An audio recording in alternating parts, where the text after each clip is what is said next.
Hello, everybody, and welcome back to the Wildcard podcast. And a tournament is come and gone for the Masquerade May. We're going to recap the last round, starting from the E8 all the way to that last dance finale. And sure as heck, it was a tournament, G. It was a tournament full of fun, surprises, and chaos, I think is the word to describe it. Your opening thoughts on the last three rounds, G, and what we witnessed here, and what has been probably the biggest tournament in terms of a shakeup in league history and for Super League as well.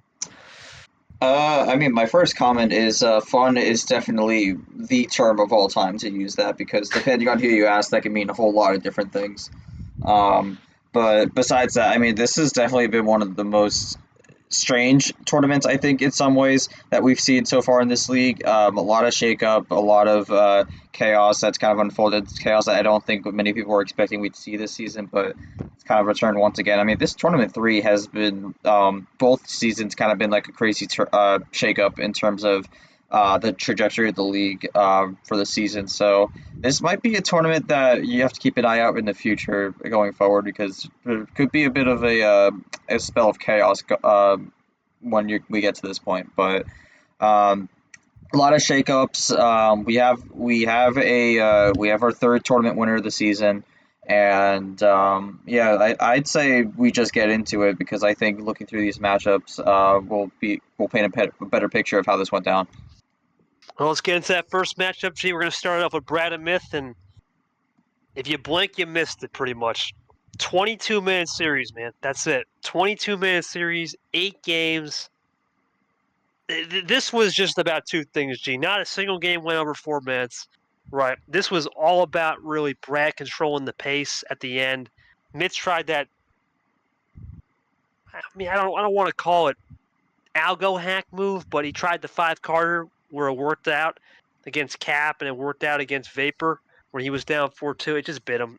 I think you kind of could see that coming where too much of a little anything is no good or too much of anything is not good.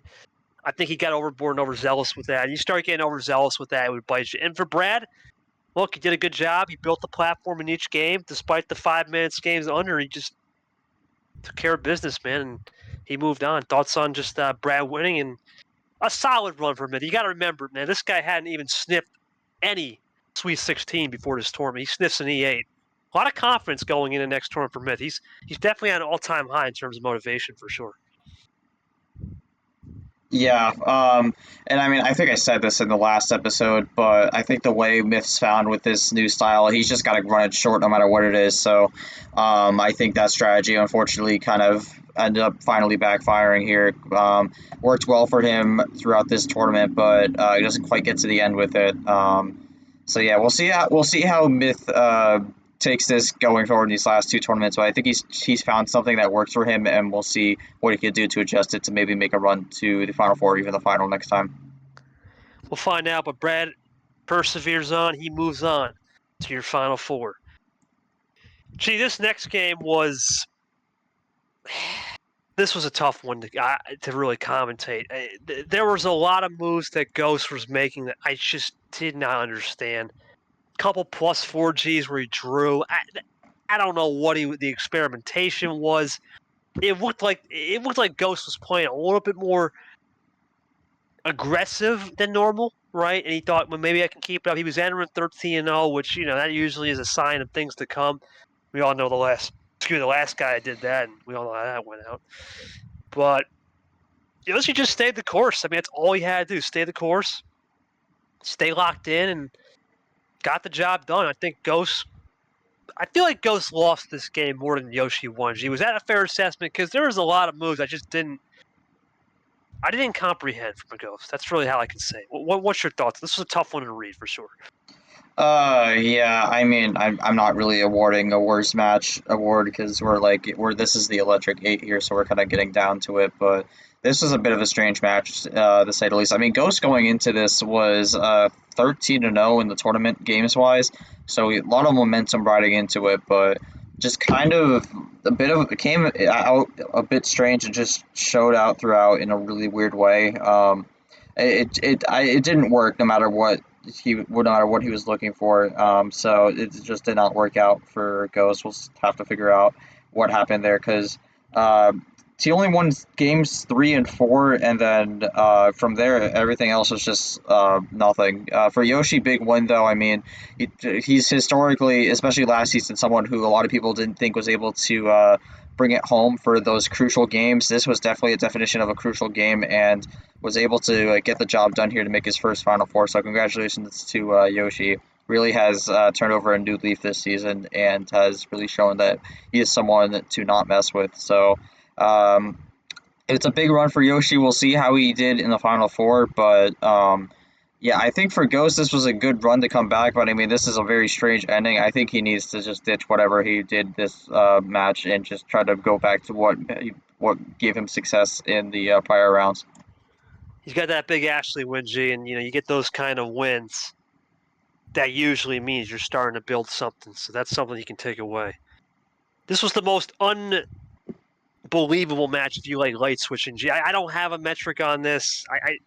We'll know a metric next year. But there had to be at least 200 light switches here, G. There was not a single moment in this game where Toggle or Edge just weren't going to switch it. It almost felt like we were in a room, right? And you just had that kid turn off the lights every time and just keep flipping the switch. That's really what this game was. In the end, though, Tago just won. I think he was overpowered. Ed did a great job. I mean, Ed did a great job winning games on power play. To think that, Ed was even in consideration to use power play this tournament was special. But I think this was the one match where we kind of both agreed Tago was Tago. What are you going to do? Big win there for him. Thoughts on that?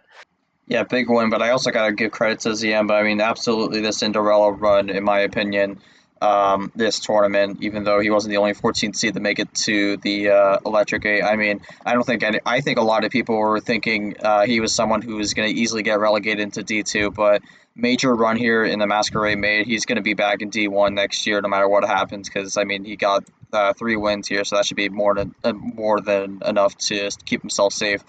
But unfortunately, the magic ran out. Unfortunately, Tago put in a lot of work to get to this point, and he was able to get the job done here. Big win to make his first Final Four. So, congratulations to Tago. I mean, this was, I think, a great match. A lot of good color switches overall. So, I'm very much looking forward to what both these players bring in the last 2 tournaments. I think this could be a new type of Ziemba we see going forward, because we have not seen this out of Ziemba since he joined the league back in April last year.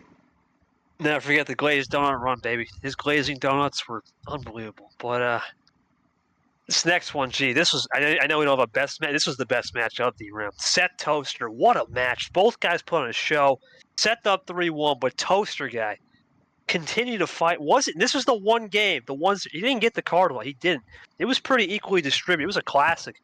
And Toast just fought off well. I think Seth, the biggest thing I saw, compared to when he took the lead, compared to his previous year, he got too apprehensive. He's got to learn that killer instinct. I think he's going to learn it in T4. I really do. He did a great job. Great run for him. You get a KT win. That's special, right? You get a nice win on Zay too. That's going to build it up. It's not the run he won. I think he definitely wanted more. Could have maybe fought in the case of Brad Wright in the Final Four, but Toaster got the job done, and he had a great run. He had another win there on the board, and that's what he needs, right, to continue to make a run. And he's another guy, 0-4, right? Yeah, 0-4 now. Got that win on Seth, another win. He starts to build. The question I have for G is Seth. Is he missing something in his game? Is he cleaned up the mistakes in this game? Is he too inconsistent to say he's a contender? And do you believe Toaster Guy is truly turning a new leaf and he can make a run now with the fact that he is winning games on both luck and not luck now? That's a tough question, in my opinion, and I think it's hard to read it based off one run that someone has, because there's a lot of things you could take from someone's run to the Final Four here. And Toaster had a pretty solid run. I mean, started off with a good win against Charles Stanford. Always someone who you have to watch out for in this league. Although he's had a bit of a below average season so far. Took care of business against Nick, beat Monkey, who's kind of was higher up on the Super League rankings, and then just takes out Seth Cole. I mean, he's not always someone who you really consider at the top of the field, but he's someone who's always kind of like a sneaky threat. So. I think Toaster Guy is a major win there. Both these guys played to their best. I think for Seth, really, again, it's just minimizing the mistakes, really, because he had a huge mistake in Zay that cost him the game and very nearly cost him the series there. And I think it's just also knowing when to switch and knowing when not to. Obviously, you're not going to know it 100% of the time, but the person who is able to know it 90% of the time is always going to set themselves up for success for the most part. And that's where you see a lot of these players really bring out the skills they need to get these series wins. So overall, I think this is a great match. Toaster Guy with a huge win, makes it to the Final Four. I believe that's the lowest seed to ever make the Final Four in league history in terms of the current format we do with the 116. So big win for Toaster Guy there. We'll see how he did in the Final Four and if he could make his run all the way to the Masquerade May Championship. Well, gee, if we go to that Final Four, and the first match was a classic match, in my opinion.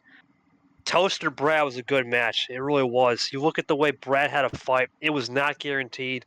Toaster fought hard. Yeah, sure, the scoreboard may not say it. He lost 6-3, but he had a fight. Brad was tested, longer games, really good. I think the end of the day, though, Brad's patience won out. This is what I've been seeing. That patience game for Brad, it won out. The long range game, and he got the job done and took care of Toaster. Probably the only game, legit, these last two games here, which we'll talk about, for Myth and Toaster Guy. This was the second game where I felt like Brad it seemed like he slowed the pace down, right? He was able to slow the pace down. He wasn't feeling rushed. He really let the game come to him and not rush anything. Toaster Guy, I think, tried the old strategy of let's get this down to Uno every time, and maybe the guy will make the mistake. And he only had about 2 opportunities, and that was probably why he lost the game. He admitted that too.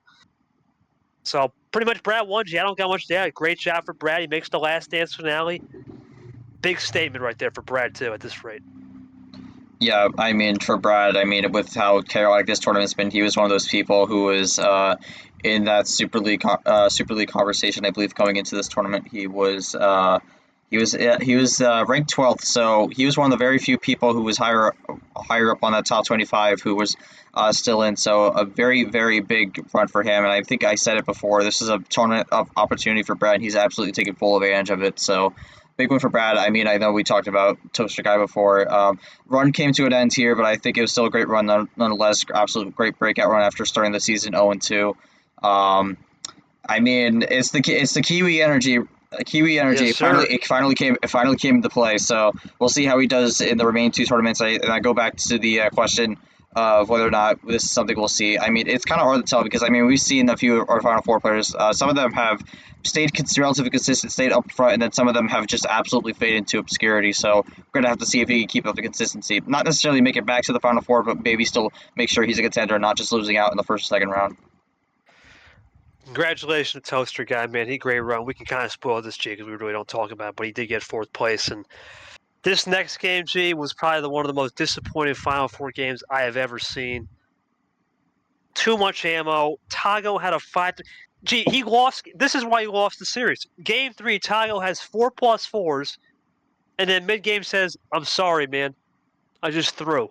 I don't get that. I really don't understand in the crucial moment where you have everything to play for. He just lost the composure. One of the worst collapses I've ever seen. And look, I've been a part of that. You've been a part of that in this tournament last year. I was a part of it in Super League. But we never said, "Oh, we're just going to throw." I don't know where Tago's head was at, man. I really don't know. That was a 47-minute series, so it went 11 games. That's about, 4 minutes per series, 4 minutes per game. Just about. It just seemed like once Tago lost that 4+4 game, it was in Yoshi's favor, but it really wasn't, because Yoshi was down 5-3, and then Tago in Game 9 had power play. He had 2 power plays. He never used one of them, He only used one in a rare self-defense. And once again, congratulations to Yoshi. He stayed the course, but is this a concern in Tago's arsenal, to think that he's now made this? He's had his first taste of basically the cup in a way, right? He starts to smell that trophy or tournament win, and he bombards a 4+4 opportunity, which we had not seen ever. The last person to even remotely lose with 3+4s, I think, was Ard back in, what was it? T2 against Ashley. I think he threw a game away, but that was different because he was saving that to the end. This is where he had Plan A City, and he just blew it. Thoughts on this from Tago, and how does he learn? This is where you can be concerned for a guy that had 4+4s, and he could lose there easily if he doesn't get his mindset fixed next tournament. Your thoughts on this? Yeah, I mean it's the Final Four jitters. He got nervous and he kind of blew it. So, again, this is Tago's first time in the Final Four, but this was also Yoshi's first time in the Final Four. So both of them have had no Final Four experience prior, and Yoshi just looked Right. more locked in and composed. So I think for Tago, this is going to be something he has to move past.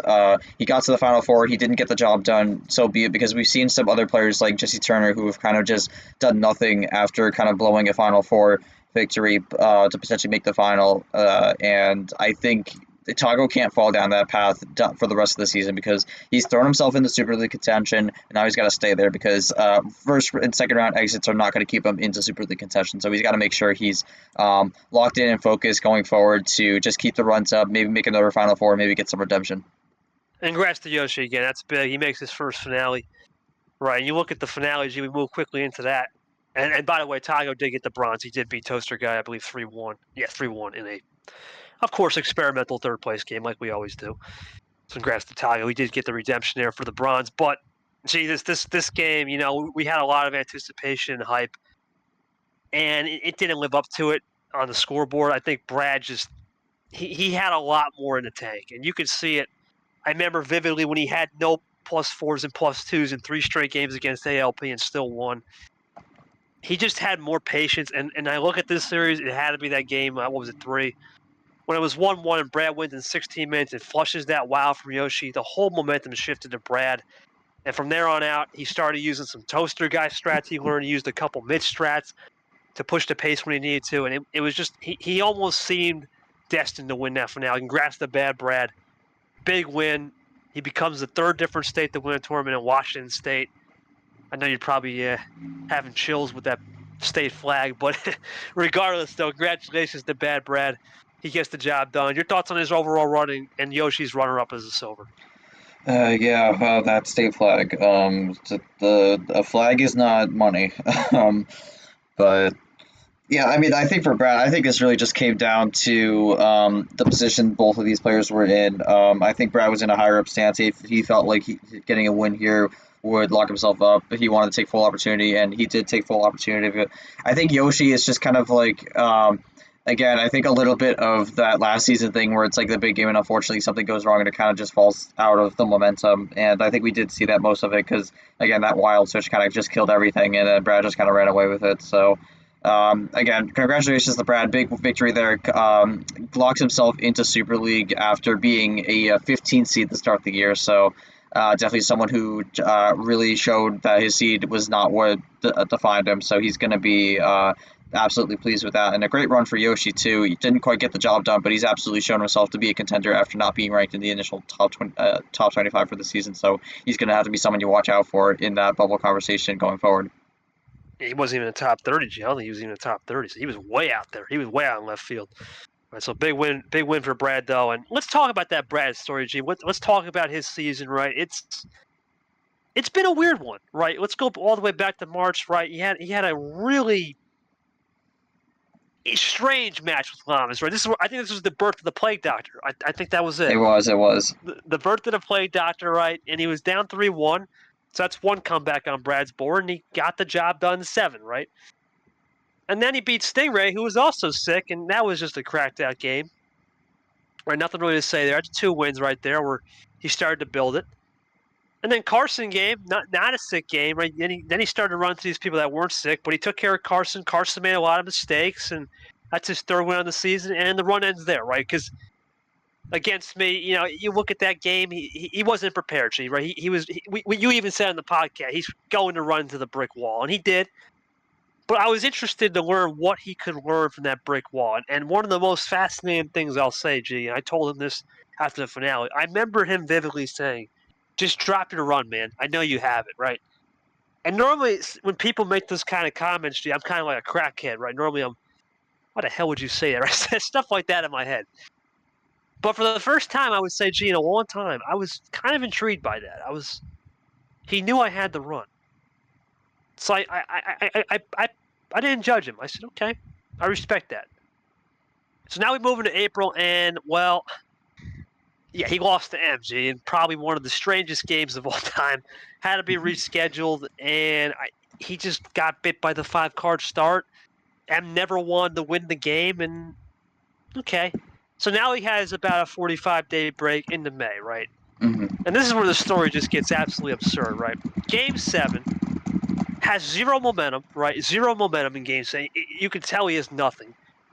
And then Ellison forgets a P in a play green skip combo 6 combo. He forgets the P. Had the winner, and Brad moves on in 7. That's another comeback. He was down 3-2. I And then mean, the next game, if Ellison played that correctly, this whole tournament would have probably changed with the outcome. So right, and then another one, JT up 3-0. It's looking over. It's looking like, there's no way. Okay, Brad gets 3-2. JT still got the power play. Game 6, he drops a power play one turn too early and gives Brad all the life in the world, and Brad finishes the job in 7. That's another Game 7 thriller for Brad. Gets it done. And then against ALP, the famous Sharpie huffing game, the old Sharpie huff. ALP up 3-1. Let's start huffing some Sharpies. And then it gets out of control. And then he wins 3 straight games, G. 3 straight, right? He was down 3-4. But he won Game 7 with no action cards. Minimal. Game 8, no +2s. No. And then Game 9, ALP throws all the ammo. It still worked out. No action cards. And finishes the job. And then he moves on to Myth, right? Wins that game. We talked about in the recap. Got it done against Toaster, and then wins the finale. Gee, this has to be one of the most impressive. I know it's not Verigo, where Verigo was the sharpshooter, right? That was the new kid on the block. Right? Brad's been on the block. He was the 60th overall seed entering the year. You look at his results, G. It's been steadily progressing upwards. To win a tournament where you were dead most of the time, or you should have been dead. He should have not even had a second. He had about 9 lives the last, I don't know, a month. He had about 9 lives. To do this in the fashion he did, to win with a mentality change that I have personally never seen someone do that 360 in basically a 45-day tournament after losing to myself and M. It has to be one of the most impressive things I personally have seen. The fact that he turned it around, and you just wonder what was the wake-up call. I think the wake-up call for him was that M lost. Like, you know what? And of course losing to me. I still have it in me when I lost to KT, but when I lost to M, I gotta play better. And when he should have lost to Ellison, right there, that was the moment he changed his whole mindset to say, I can't keep playing like this. I need to stop playing with this house money. I need to be the bigger man. And I think when he figured that out and found that rhythm, he just found it. And when it clicked, it clicked. It was like when you said with Myth, right? It clicked. But this wasn't about the cards, G. It was about the rhythm and the mentality. His mentality improved because he found a way to stay the course, realize chaos was a part of the equation, and stay locked in. I had not seen from not a lot of players, especially a rookie, to do that. And he keeps the 7 seeds or the number 7 win, G. I was the number 7 in the league, right? And that's my number, jersey number, and he's got 2 7s with Cap. The 7 seed has been hot, the 7th heaven. Your thoughts on the Brad story, G? Just your point of view of the Brad story, and what a story. It's not like Ashley, right? We all know she's going to come in and do the business, right? You look at Cap, we all knew he was that fine, fresh rookie, similar to Gold. We all knew what I could do. This is a different type of player in a sense that Brad, he really came off under the radar. No one knew a lot about him, and he took care of me. He's kind of more of a stoic guy. Just your overall thoughts on the Brad story from March to June, Brad, basically the last 4 months for him. yeah, kind of a bit of an evolution away. I mean, he has a breakout surprise run in March. Gets the plague doctor tag line, which I don't think he's really done as much, but it was definitely something he had before. But the April was a complete disappointment. The M loss, and it was not great. I think he really took that time in between to just recuperate and get himself past that loss, which I think a lot of players need to be able to do, because I think some players have a bad loss and they're not really able to get past it, and that kind of just affects them going forward. So I think Craig did a good job of that, and like even that, it's just like the never give up mentality, because like Ellison had the game there. It's Pounces to make sure that he keeps that alive, wins that one. Down 3-0 against Jesse Turner, fights back in that one, wins it. The plant didn't really get the best cards for the final crucial match. Was able to find a way to get out of that one, and then from there, just able to ride the myth wave, and then just get the job done from there with the 6-3 and 6-2 in the final. So he had to work. He had to work for it a lot in the first 3 rounds, and then from there, just able to ride it out to the end. Congratulations to Brad, man. One of the most unique stories probably we'll ever see in this league. The fact that he's now a tournament winner, where he came from the 60th. I mean, Cap. To be fair, Cap was what 59th overall to start the year. He was way back there too. But the fact that he was able to do this, congratulations to Bad Brad. He's really earned that nickname. I gave him that nickname, I'm pretty sure, on a stream where he won that one game. I think it was against. Oh, I think it was against Carson where he just looked bad. Man, he was in the zone. But congrats to him. We'll see where he lands on the Super League charts. He is the #1 overall C entering T4 entering July, and he'll get a theme. We'll see what he picks as well. But that's it for me, G, on the Brad story. I think we gave him his time, and time to go over a little topic 2.5 D2 with G. And how's that gelato looking, G? Are we frozen on it? Are we melting? Somewhere in between. What's that gelato flavor like? How we doing? Listen, I think some of these people are getting some big scoops of gelato, and for other people, it's just completely melted off the cone. Tough. Yeah. We had our play-in go. We had our play-in. I think we talked about it a little bit on the prior episode, but for the most part, maybe a few interesting results. I think the most interesting one was that Gio, our Italian player, the guy that a lot of people thought June Gelato, it's Italy, it's got to be a match made in heaven. It was not a match made in heaven. Lost in a sweep, 3-0 in the play-in. He enters Tournament 4 in a very bad situation. If he does not get 2 wins, his season will be over. So, again, a quick reminder for those who are not sure how the D2 format works. Got 4 regular season tournaments. James Gelato is the 3rd one. After the 4 tournaments, you get the usual process that we have in D1, where it's tournament winners and a few committee selections make it to the field. But the unique thing about D2 is there is an LCQ, so these players have one last chance to make the big field D2 championship, we call it. That's essentially the Super League for that division. But you have to get at least 2 non-DQ wins to be qualified to enter the LCQ. So a lot of these players who don't have that yet are really going to have to fight to get those wins come Tournament 4. Otherwise, their season is going to be over. So Gio's in a bad spot right now. He's going to need those 2 wins. Otherwise, he will not have a shot at the D2 championship.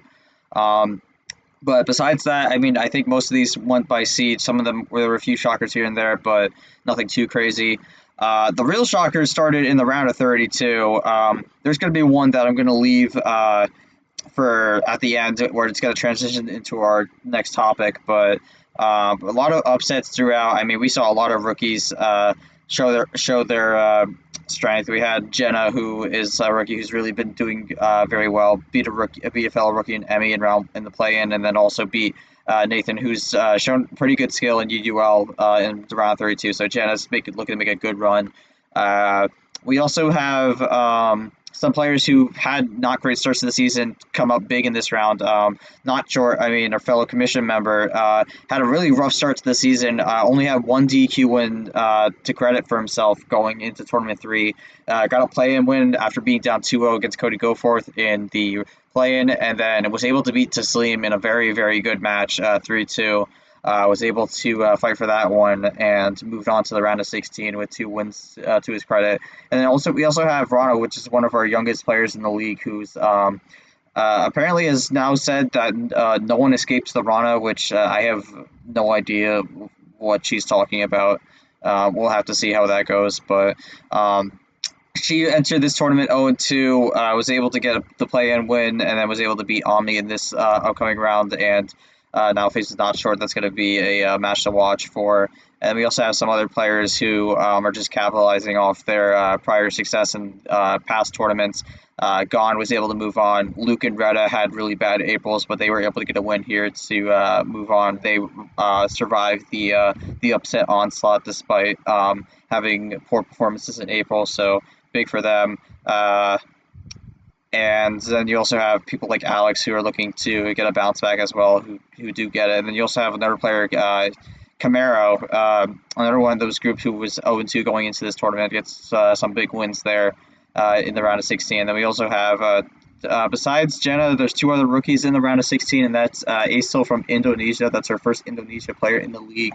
And then we also have Jav, who's kind of a bit of an unknown because he had a DQ win in the play-in, but was able to get a big win over Sam, who a lot of people thought had a good shot at winning this one, swept him. So we'll see how that goes. And for a lot of players, this tournament, we've thrown in a power play in the round of 16, so there's a lot of players here who are going to be using power play in a tournament setting for the first time, so it's going to be interesting to see how that goes. But one last thing, and this will be our transition into topic 3. There were 4 significant upsets that happened in this round, and they were what was considered the big 4 going into this tournament, and it was every single 1 seed. Yes, every single 1 seed lost in the round of 32. In the Junior Gelatos, that was Hockey, Myhale, background character, and Stefan, and 3 of them ended up being 3-0 sweeps. So absolute insanity. We in the April Airwave, he had every single 1 seed make the regional finals, and now they're all out before the round of 16. This is my transition now into this KT. I mean,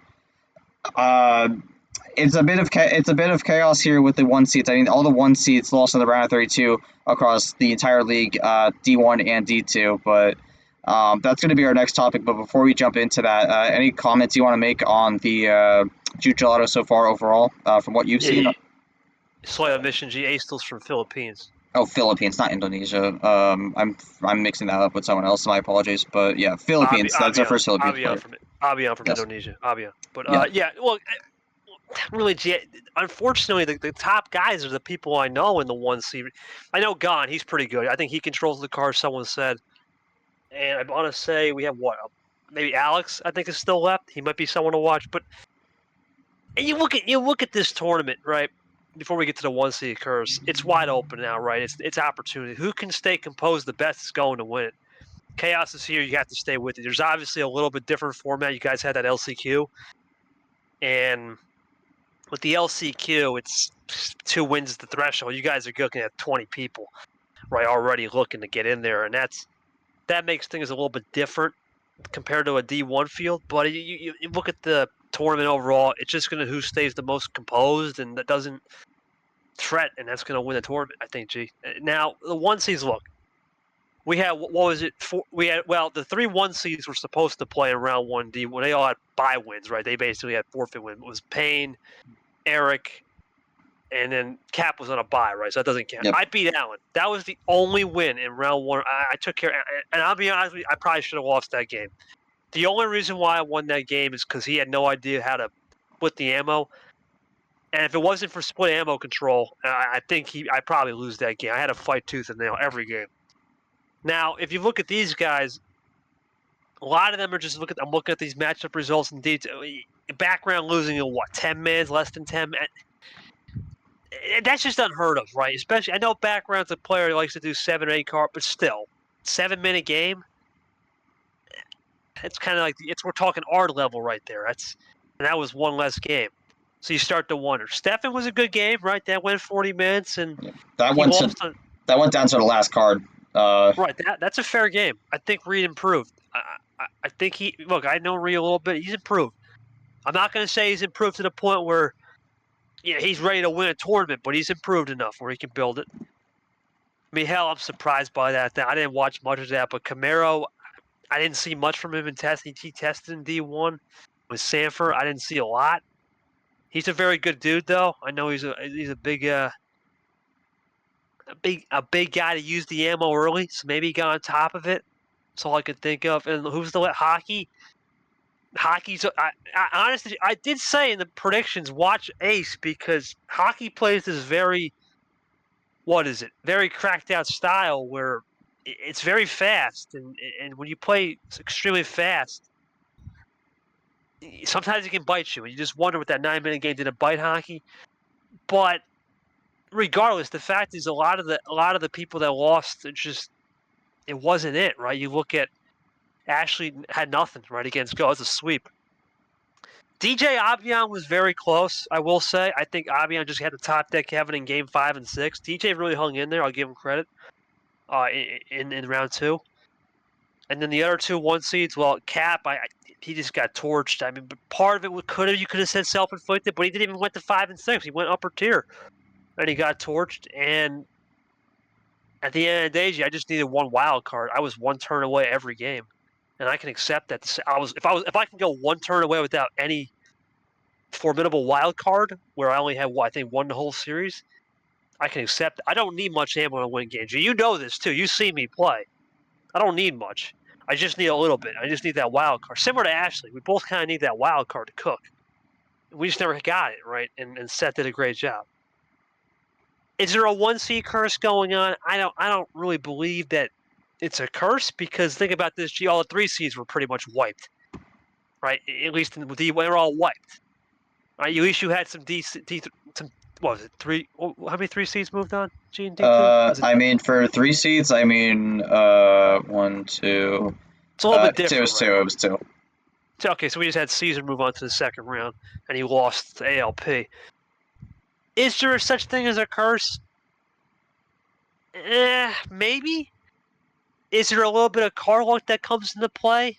Sure. Definitely, I would say the people that lost. I'll say out of everyone that lost in D1, Ashley, DJ for sure. He just was getting no car luck game 5 and 6. As you didn't get the whole series, Cap wasn't getting it.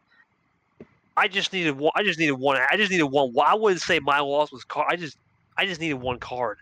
Right. For background, I would say it's Carl. I think Mihel.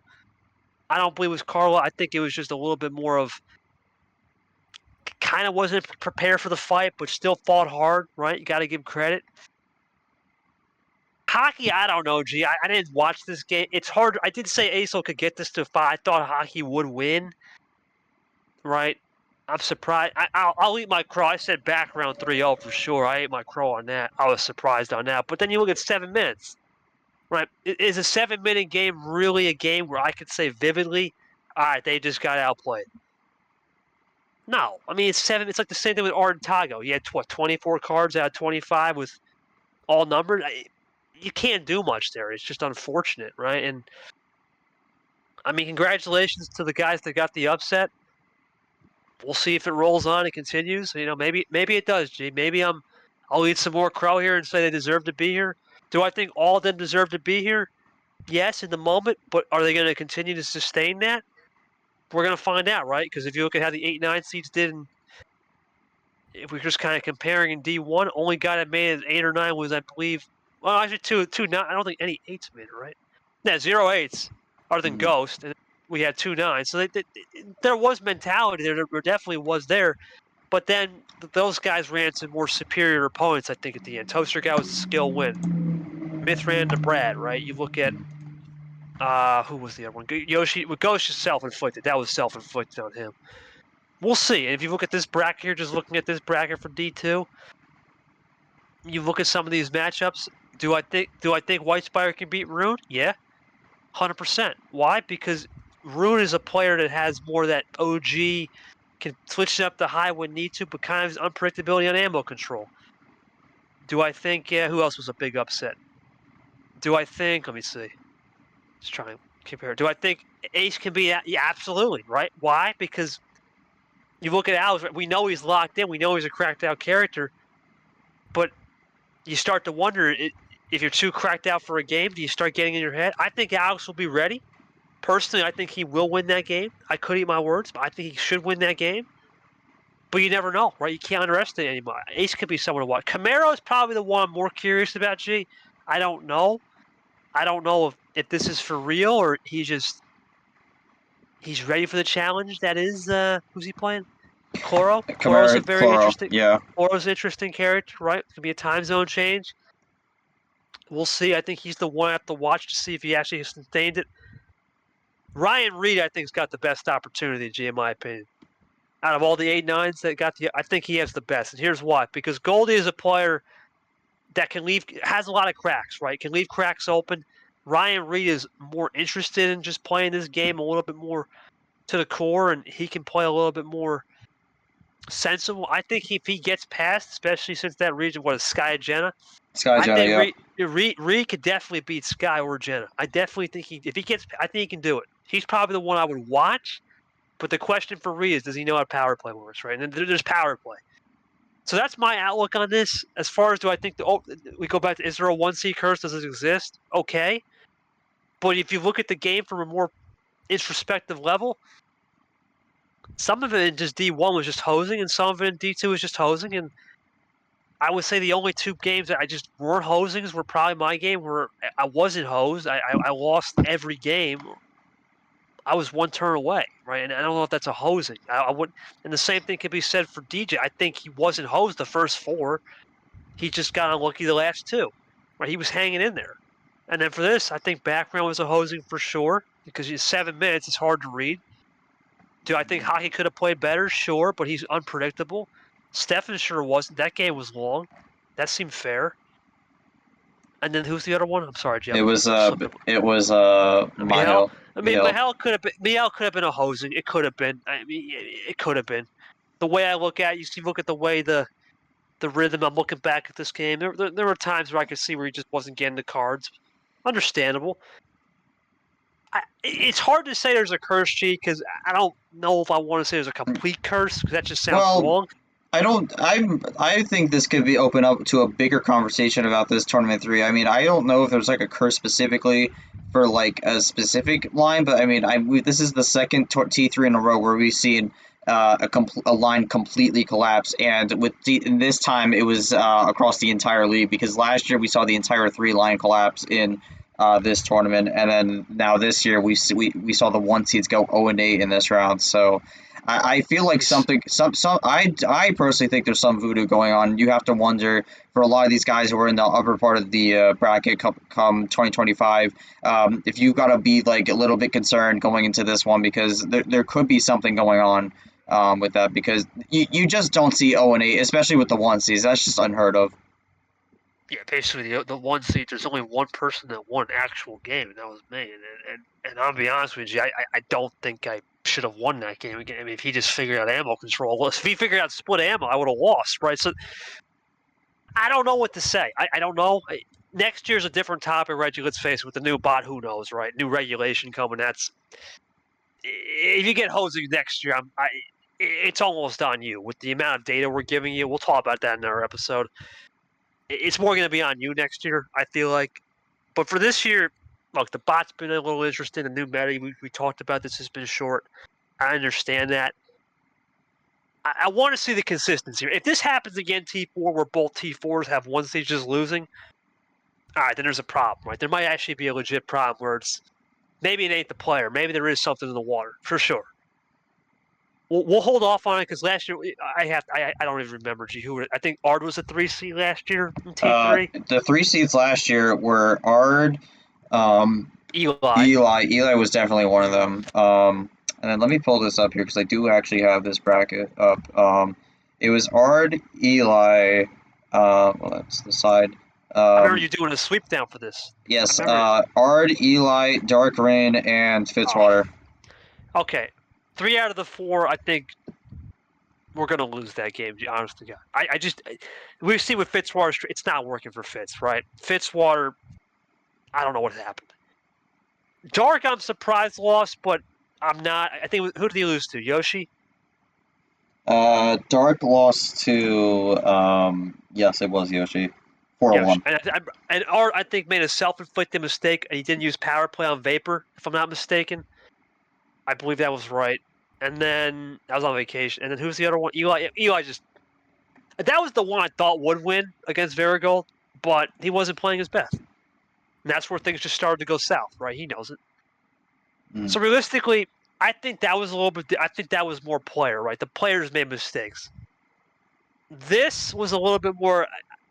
Some of it was just down to card luck. I don't believe in it a lot. I really don't. At least for my game, I don't believe in it a lot. I believe I still can make the difference. But for other people, if I see it, for sure, I'll call it out. Actually having, 37 cards and only a +4 and skip? I mean, come on. That's insane, right? DJ just not getting top deck Kevin in games 5 and 6 where Avion had this monster +2, +4. Okay. Right, I'll call it out for other people, but I will not call it out for myself because I could have still made the difference. I just needed a wild card. That's to me. If I needed 4 or 5 cards to make it work, then yeah, okay. But just 1 card, and I know I just need a little ammo, I would have been fine, right? I had the +2s, Right, that's something I have to work on. My +2 control. And then you look at the other 1 seed in terms of what could Cap have done better. Well, he didn't even do 5 and 6, so you wonder if he was experimenting, right? Because he has a tournament win. It's hard to read because remember, G, all the 1 seeds. There is one difference though. All the 1 seeds in D2 were not tournament winners, right?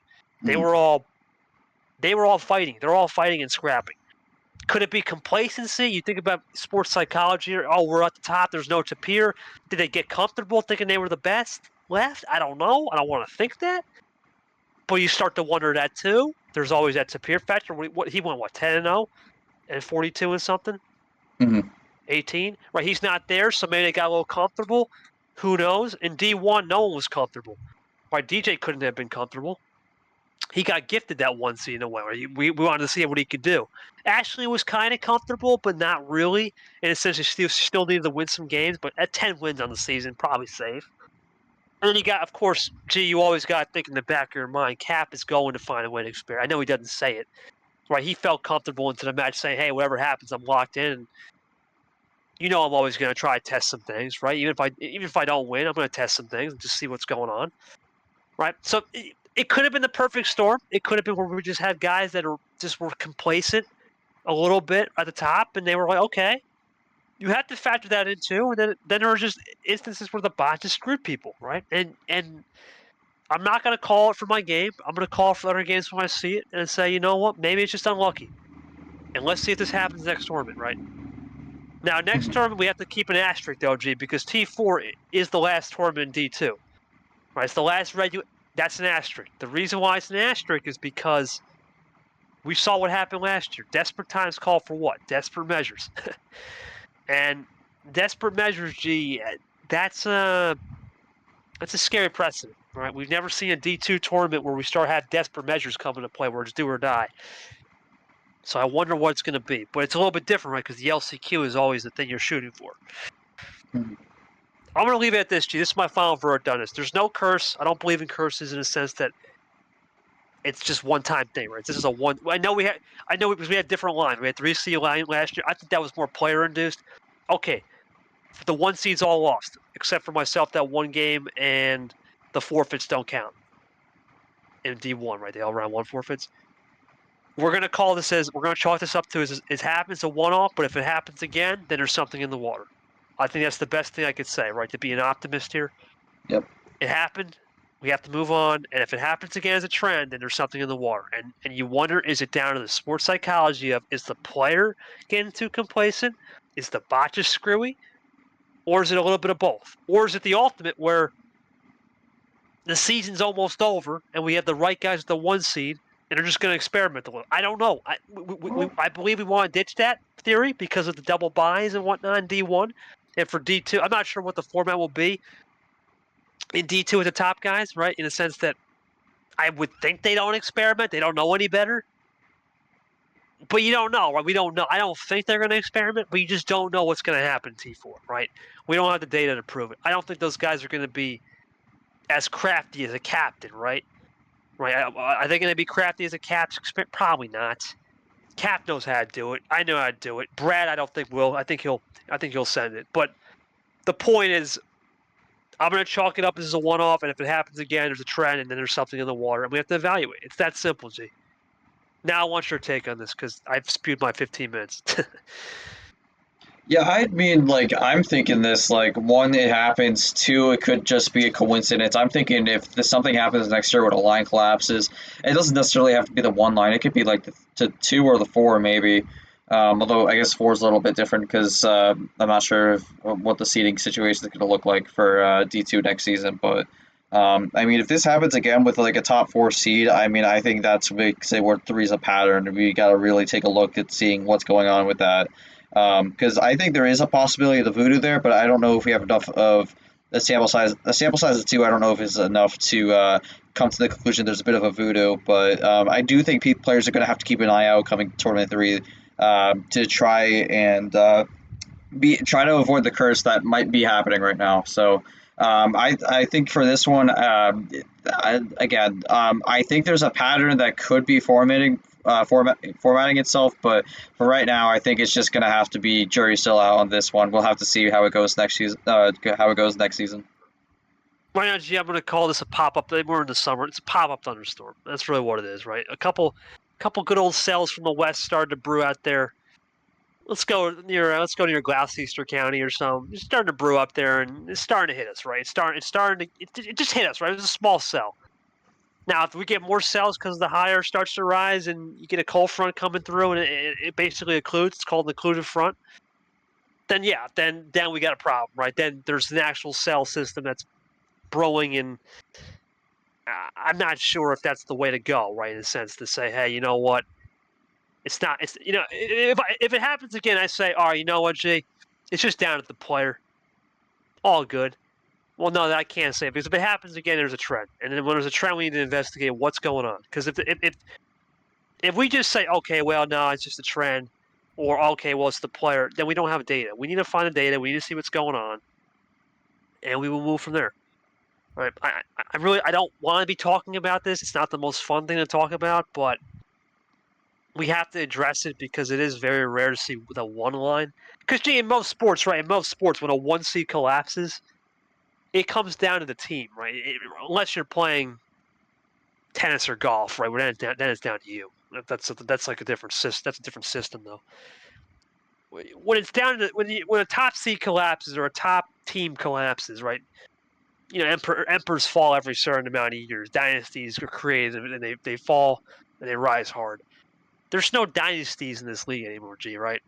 There was only one, right? There was only one I could think of, and we all know what happened. That was a fake dynasty. That dynasty's over, right? There's no more. There's too many heads in this league to say there's gonna be a dynasty. The closest thing I could say to even consider a trend if it starts thinking about, okay, right, let's say God forbid, I hope it doesn't happen. Let's say 0-8, right? The round one, the 1 and 2 seeds go 0-8 in the next D1 tournament. Then we need to start thinking, okay, let's take a step back. What the heck is going on here? That's what I'll say. We'll keep it light.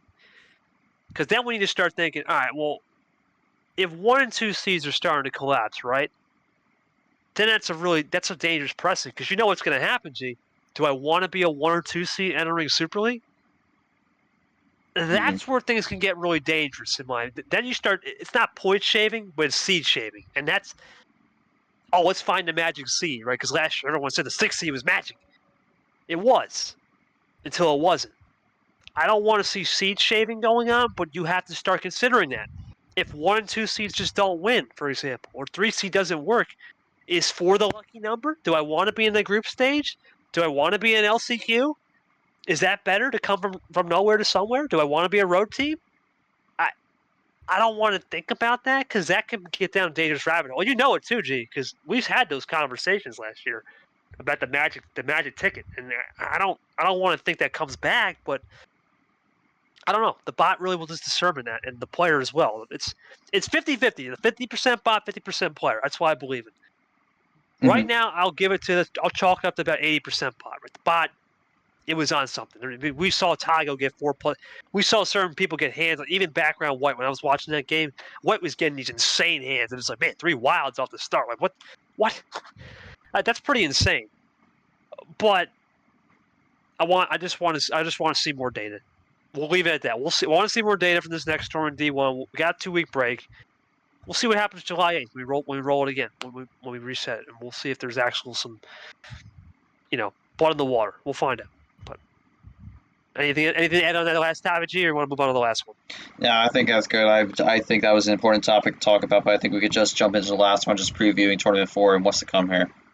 Well, obviously, my last thoughts on T3G. Congratulations to Brad. Right, it's obviously it was cracked out. It's a tournament full of upsets. It was a tournament full of a little bit of scheduling nightmares in the front, right? There's some things we can improve on, right? Of course, on breaks, not playing on holiday weekends. Okay, chalk up to that. But overall, it was a good tournament. Theme was excellent. Shout out to Cap. Even though we kind of helped pick him, but shout out to Cap, man. He did a great job. T4.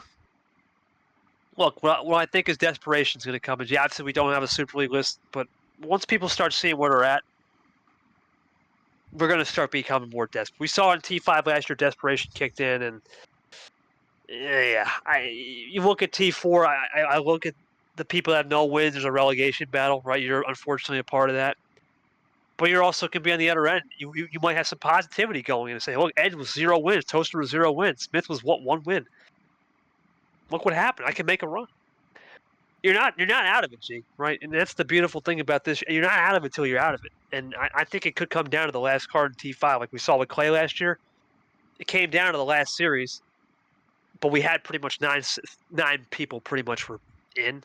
I don't think that's going to be the case this year. I think we might have 5, maybe 6, but that's it. There still could be 8 or 9 spots left to go for the last 2 tournaments to get in the Super League. So because of that, desperation will kick in early, playoff mode will kick in early, and do or die games will kick in round 1. I know it's a 30-round championship in the regular season. We're on round 19. And round 19 of the championship is going to be the big decider in round 20. Those 2 rounds are going to be huge, and then we get to round 25 and 6. Those are going to be the biggest rounds of the season, those are 4 rounds. And if you lose in round 25 and 26, you know what happens, G. It's over. If you don't have enough wins or you're not close on the bubble, your season's done. And unfortunately, if you have no wins, you know where you're going, potentially. Right? I say potentially because you could always get a dropout or 2. But realistically, you know what you're going to do. You have to go into a relegation battle. And it's sad, but that's how the cookie crumbles in this league, G. It's a hard league to win in, G. You have to understand. Yep. You had 7 wins entering the year, man. I thought you have 100 games by round 3 in round 1. You're just getting your 100th game in what? In July? That's crazy. Yep. You haven't won in almost a year. It's hard, man. I know we talk about all sport. I think you know what the best example of this, G? I would say it'd be the Cup Series, right? What's going on in the Cup Series? I mean, the Cup Series is hard to win because it's not easy. Everything's equal, right? All the parts are equal. The data's out there. It almost reminds me of. I wouldn't say the data's out there because of film, but everyone's equal. Gee, the gap is closed, right? If you would have said Brad would have won this tournament, I would have called you nuts. I thought he could make. I did say Brad could make an Elite 8 run again because I didn't trust JT. I didn't trust Cap. He might have experimented a little, but it's closing. Gee, the regulations are over, right? The card start variety, the power plays being less. That's another conversation I wanted to have before I talk about it. Is do you think less power play and CSR has changed the game? Because think about it, right? You think about the guys that made Super League, excluding myself, right? Because I won. We all know I'm great in March, right? March KT is a different KT. March Merchant, whatever. Where is everyone else? Right? Where's Gold? You wonder, did we give him too much power play leverage? Sanford not having the best season. I think he can turn it around, but where is he? Where's Peter? Where's Cody? I mean, Cody had a great KT, but he lost to Radin. That was a true hosing. But he still fought to get to a Game 7. Yepes hasn't looked the same. Unfortunately for you, it has not been the year. So I wonder, G, did we give those guys 4 power? Was that too much leverage? Did we give those guys best of 13s in the Sweet 16? Was that too much leverage? Was that too much of a sense that we've already built the platform and that's too much of a gap where only certain players can critique a best of 13 and just nail it? So I'm just curious to see if we have this trend of the bot goes crazy. Are people going to be more desperate in T4, and where do they stack up? We're going to know in 5 days here where they stack up, or 4 days now when they stack up in the Super League, and they'll still know when to make the right adjustments and game plan. That's why I'm looking forward to T4. Obviously, that's from a host side, right? Player side, look, I'm going to be honest with you. I don't know. I'm not a T4 last year was a conference format, right? It's around in regionals. I really don't care too much about T4. I did say in the past T2 and 4, I just don't really care for much. So realistically, I'm already locked. I might try some things now. I might try a little bit different things, but maybe not so much experiment.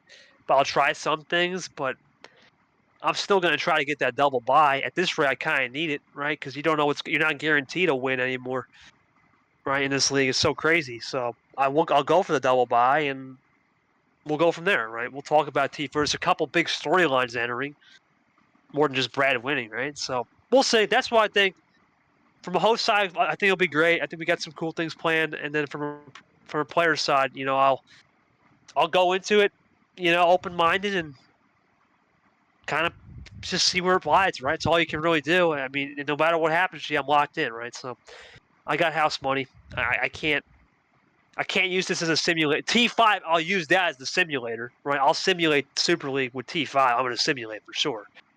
That's my plan, because that's my favorite tournament other than T1, where it's the last. I'll put myself in situations if I have to. Maybe now I'm down 3-0 intentionally, but what I'll do is I'll put myself in many situations. What would I do if this was a Super League game? That's the advantage I'll do when I have a tournament win. I can simulate certain situations where other guys can't do that. They're fighting for their lives. So that's the one advantage I will have, and we'll go from there. But that's going to be in August, right? So we're still 2 months away. July, I just got to focus on July, get through July, and see whatever happens, right? But that's my thoughts on T4G. What's your thoughts here? It's going to be different for sure for you. Yeah, I mean, I think this is going to be the tournament where really it just comes down to where you're at in the season right now. Is really going to be where your focus is at. I mean, if you're one of those people in the Super League bubble, you're really focusing on trying to get as far as you can. And if you're one of those people in the relegation battle, you're just looking to get through that first round and just make sure that you're not in that situation going forward. So it's going to be a bit of a different perspective. We're going to probably have a lot of people in different positions clashing in the first round, so it's going to be interesting to see the aftermath of how that all falls out from. On your topic of the CSR and power play, I think CSR has changed the game quite a bit. People can't really rely on the same card start over and over again, as we saw sometimes in the last season. And I think for the power play, I think it's changed the way, not in the way of how it's played, but I think it's just made the game better because I think with so many power plays before, the power plays just kind of became like, I don't mean this in disrespect, like brain dead, because like you just kind of just put it when you have like one play away pretty much, which I don't think is that great. I think having the one is better throughout, and then you have the two for the really long series. So overall, I think a lot of changes we have has really been beneficial for the league, and I think for some of these players, some of it can be just changes to the rules. Some of it is just having a bad season. It's just how it is. You mentioned it with Cup Series. Sometimes you got those really good drivers. I mean, we could talk about this right now. Kyle Busch, really great drivers. Everyone knows it, and then they just kind of go into a bad spell where it's just like might not have the best luck, and then things just don't go their way, and it just puts them in a really bad spot. And I think that's unfortunately what we've seen with some of these people so far this season. So good to see how the trip goes about in the last two tournaments, seeing if they could potentially turn it around. Look at Logano too. What's happened to him? Right, no wins, and that's the thing, G. Right, in my opinion, it's so close. Everyone's getting close to the gap. There's still going to be cupcakes. Let's not beat around the bush. There's still cupcake wins out there. I don't think there's going to be many cupcake wins, G, anymore. Once we get the promotion relegation going, there might be only 2 or 3. That's it. It's going to only get more competitive, but I will say, next year's a new regulation change in the sense that we have a new program coming in. That's going to be our next episode. That's a game changer in itself. We could talk hours for that. I don't want to discuss it, but man, it's going to be a change. I'm looking forward to talking with that. We'll have definitely an episode with you and me, and definitely Grim and Lamas will be on a separate pod. But, G, I want to thank you for taking your time out of your day. You know, it's been a great T3. We're halfway through the year, more than halfway now for both leagues, right? And keep the continued great work up. We got a nice 2-week break. We'll have the next episode on the bot, and then we'll see what that Super League unveiling will be, G. We're going to know it Thursday night. Behind the scenes, and we'll probably get you an episode sometime Friday or something. So we're looking forward. That's the schedule coming up. Check us out on Apple Podcasts, Spotify, of course, our home base on YouTube. Leave us a review. Discord, we've been doing great things. And G, keep grinding out there, man. Keep crushing D2, and we're going to keep crushing testing. And we'll see you back for this next episode on the bot. Should be a fun one to talk about. Thank you. Absolutely. Really looking forward to it. But yeah. All right, boys. Thank you so much for taking time out of your day. And we'll see you at the next episode of the bot. Have a good one.